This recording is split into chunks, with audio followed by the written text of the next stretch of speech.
Weeks later, Lee heard from Michael Jackson one final time. He wanted to see her right away. The singer complained that one side of his body was cold, the other was hot. I said, you know, I can't come, Michael. You need to go to the hospital. You need to go to the hospital. Just 4 days later, Michael Jackson was dead. Michael was a tortured soul. 10 years ago, he said to me, have you heard of this thing that takes you to the edge of the valley of death and then brings you back from there? Next. Why wasn't the doctor there? What happened the last hours of Michael Jackson's life? Why was he left alone? There's a lot of questions.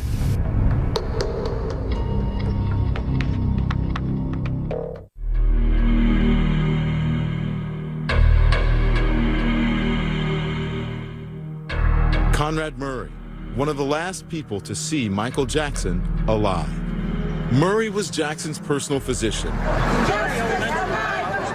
Statements are just minutes away in the trial of Michael Jackson. And on September 27, 2011, Murray would go on trial in Los Angeles, accused of giving Jackson drugs, including the powerful anesthetic propofol that caused Jackson's death.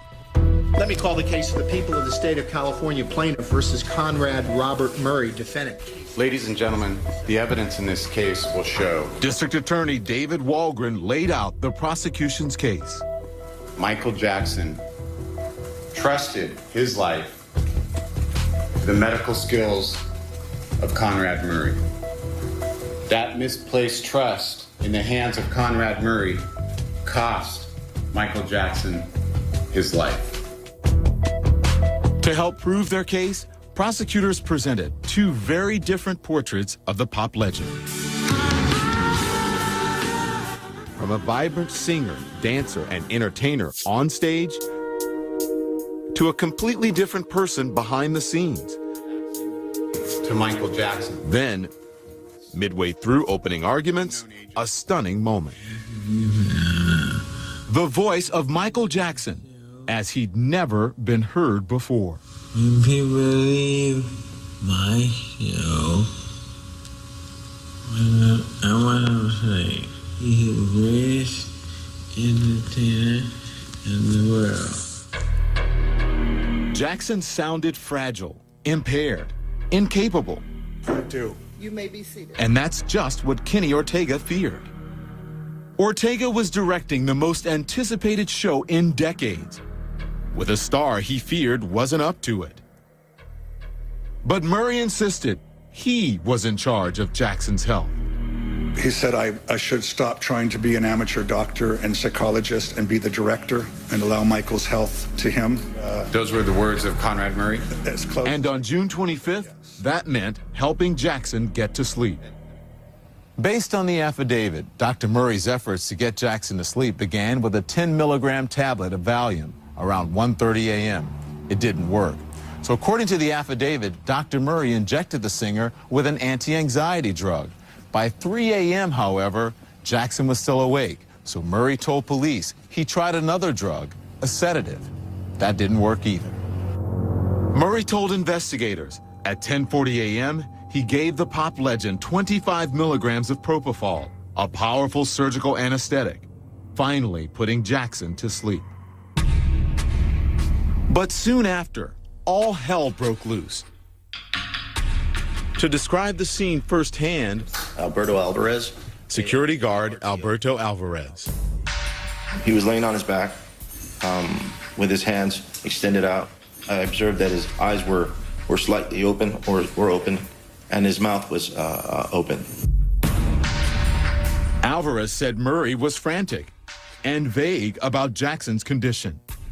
I asked Dr. Conrad Murray what happened, and he said he had a reaction. He had a bad reaction.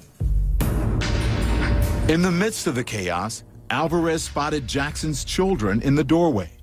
And they were right behind me, and Paris screamed out, "Daddy." Dr. Conrad Murray said, "Hurry, don't let them see their dad like this." We heard about Paris breaking down. Very powerful visual. That's one idea. Jim Moret is chief correspondent for Inside Edition. From the perspective of a juror and as a parent, Can you imagine seeing your own father lying there, most likely dead, with his eyes wide open? We have a gentleman here that needs help, and he's not breathing yet. He's not breathing, and we're trying to pump him, but he's not. Okay. Okay, how old is he? Finally, at 12:22 p.m., Alvarez called 911. These observations. As they waited for an ambulance, Murray asked Alvarez for more help. He reached over and grabbed a handful of vials, and then he reached out to me and said, "Here, put these in a bag." Jackson was officially pronounced dead at 2:26 p.m., June 25th, 2009. A direct result, said prosecutors, of mistakes, delays, and recklessness by Dr. Conrad Murray. 2 bottles of lorazepam, lidocaine bottle.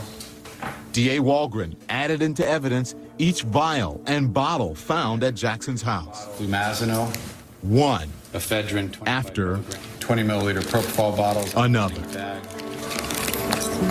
To take a patient with Valium, lorazepam, midazolam, and propofol, and to leave them unattended in that state is medical abandonment. Murray, of course, saw things quite differently, providing his version of events in a police interview recorded just days after Jackson's death. For me, Conrad Robert Murray. It was Jackson, Murray said, who told him all about propofol and insisted he use it to ease Jackson's crippling insomnia. He knew that that was the only thing that worked for him. I constantly cautioned him and, claims Murray, tried to wean him from the drug. Still, Jackson pressed for propofol on the day he died. He said, "I can't function if I don't sleep." So I agreed that I would switch over to the propofol. Then, Murray said, he sat at Jackson's side. I monitored him, saw his oxygen saturation, heart rate, everything looked stable. Then I needed to go to the bathroom. Then I came back to his bedside and I was stunned in the sense that he wasn't breathing.